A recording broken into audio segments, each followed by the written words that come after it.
Donc, sujet bien plus terre à terre sur les endophthalmies post-chirurgicales. C'est un travail qui a été initié en mai dernier lors d'une table ronde dont le but était de faire une synthèse des bonnes pratiques en termes de prévention et de prise en charge des endophthalmies en 2022. Donc les incidences, on l'a dit ce matin, elles sont de plus en plus précisées par l'utilisation des big data. Lorsqu'on parle d'incidence dans les injections intravitréennes, actuellement, elles sont estimées à 0,02%, donc ce qui est relativement satisfaisant. Néanmoins, il ne faut pas oublier qu'il y a un rôle cumulatif du nombre d'IVT qui va passer de 0,05% après 10 IVT et 0,84% après 60. Ce risque est identique quelle que soit la molécule d'anti-VEGF utilisée, si seulement si on compare des molécules avec une seringue préchargée. Et le risque est plus élevé pour les corticostéroïdes, très probablement plutôt en lien à la taille de l'aiguille qu'on utilise, plus que par la molécule en elle-même. Pour la cataracte, l'incidence est estimée à 0, enfin l'incidence est mesurée à 0,05%. On a vu qu'il y avait une diminution significative de cette incidence malgré l'augmentation du nombre de cataractes au cours des 15 dernières années grâce à l'utilisation de céfuroxime. C'est ce qu'on voit là depuis 2005, donc augmentation du nombre de cataractes, diminution de l'incidence de l'endophthalmie et deux événements qui viennent pondérer cette baisse d'incidence. En 2007, la recommandation de l'ESRS qui préconise d'utiliser de la céfuroxime de manière systématique pour toutes les cataractes. Et en 2012, la mise sur le marché de la céfuroxime en préparation spécialement pour l'ophtalmologie, donc la Procam, qui a grandement accéléré les choses. Pour la vitrectomie, l'incidence est un peu plus élevée, elle est estimée à 0,16%. Cette incidence, elle est augmentée pour les chirurgies combinées de cataracte, mais diminuée lorsqu'on fait un tamponnement gazeux, probablement parce qu'on fait des vitrectomies plus complètes. Et donc, moins il y a de vitrés, forcément, moins il y a de substrat pour les bactéries. L'incidence reste stable depuis 2009. On voit qu'on est... Oh, pardon, est-ce qu'on peut me remettre... Bon. On reste à moins de 100 cas depuis 2009, malgré le nombre d'augmentation de chirurgie, probablement parce qu'on a des techniques plus maîtrisées et puis une diminution de la taille des trocars. Pour la prophylaxie, pour les IVT, la dernière recommandation la plus récente, c'est celle de la SFO et la Société française d'hygiène hospitalière, qui date de 2020. Bien évidemment, il faut utiliser de la bétadine ophtalmique pour la désinfection cutanée et conjonctivale avant le geste. Ce qui est nouveau dans cette recommandation par rapport à ce qu'on avait sur la recommandation de l'AFSAPS de 2011, c'est la notion d'intolérance sévère à la bétadine.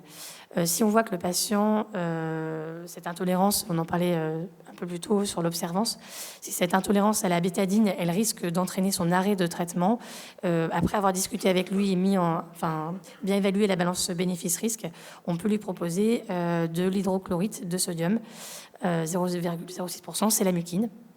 Néanmoins, actuellement, le problème organisationnel, c'est que la muquine est en rupture nationale.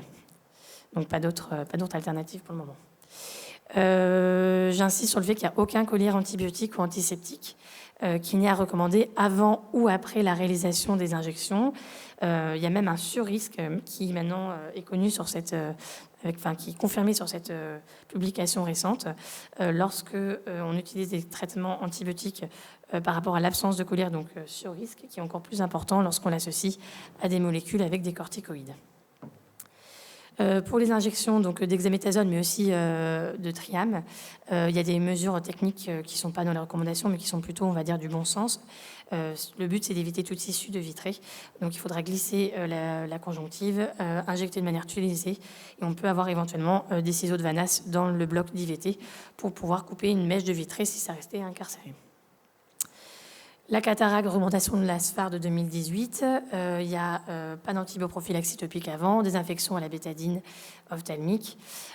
Évidemment, pendant la chirurgie, et toujours la céfuroxime. Je dis bien toujours parce que même si on a une rupture capsulaire, surtout si on a une rupture capsulaire, c'est important de mettre la céfuroxime. En cas d'allergie, il y a un certain nombre de patients à risque qui peuvent bénéficier de Tavanic.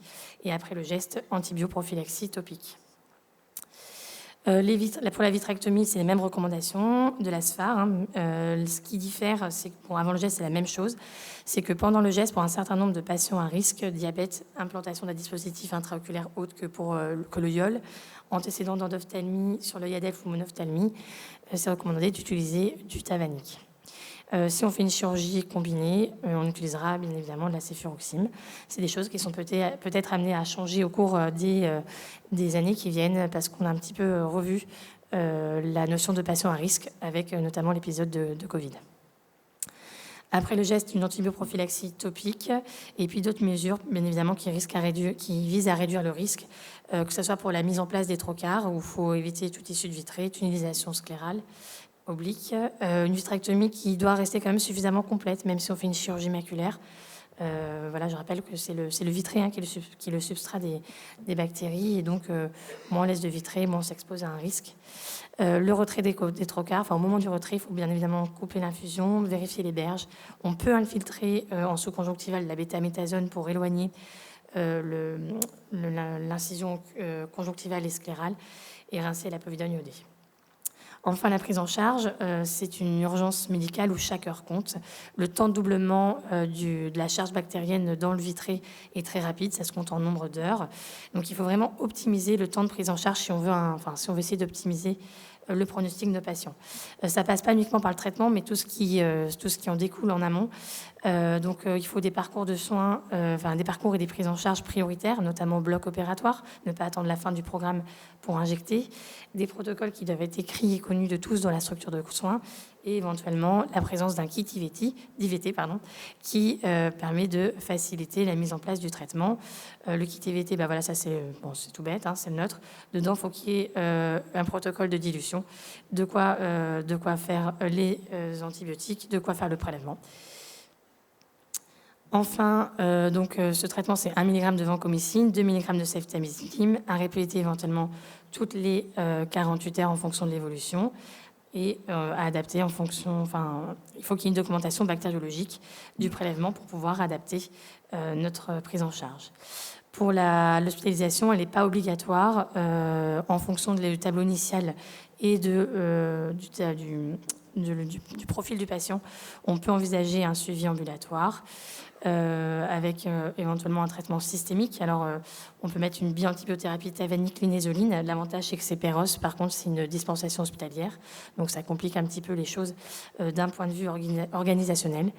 Dans ce cas-là, c'est pendant 5 à 15 jours en fonction de l'agent infectieux et de l'évolution. Et le traitement est réévalué avec les prélèvements. Et enfin, la prise en charge chirurgicale.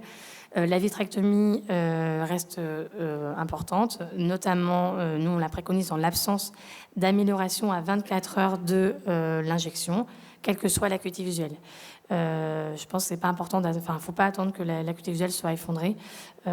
S'il faut y aller, que ça s'améliore pas avec les injections, il faut y aller.